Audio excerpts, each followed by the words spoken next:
Bonjour les enfants, aujourd'hui tu vas faire la fiche A, page 134 des feuilles photocopiées de la bande dessinée Boucle d'or et les 7 ours nains dans ton livre Taoki à partir de la page 150. Nous allons faire l'exercice 1 et 2. Premier exercice, il faut relier chaque mot à sa définition. Donc les mots, une bulle, une planche, un cartouche, une vignette, ce sont en fait des termes qui désignent tout ce que tu vois là. Ce n'est pas comme dans une histoire où il y a un texte et à côté peut-être une image. Ici, il y a un cadre, il y a des bulles, il y a bien sûr un dessin et puis il y a parfois des petits rectangles qui donnent aussi des informations. Je vais donc t'aider en te donnant un petit peu la définition de chaque mot.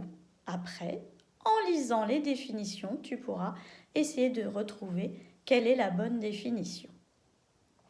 Par exemple, le 4e, une vignette pour une bande dessinée, c'est une image de la bande dessinée.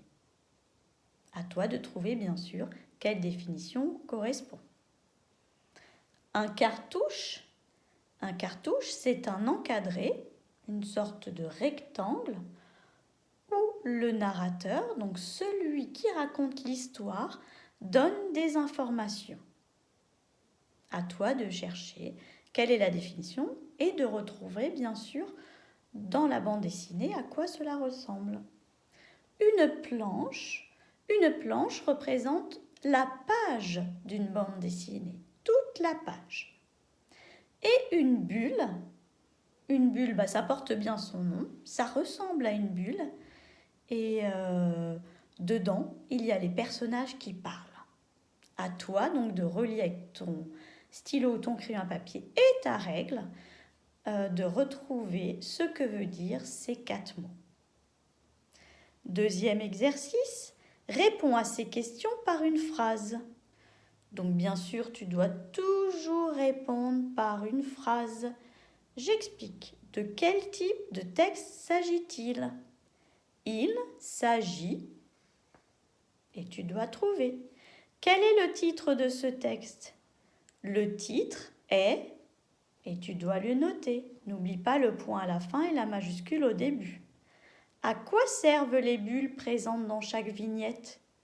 Là, tu as la réponse au-dessus, dans ce que je t'ai dit.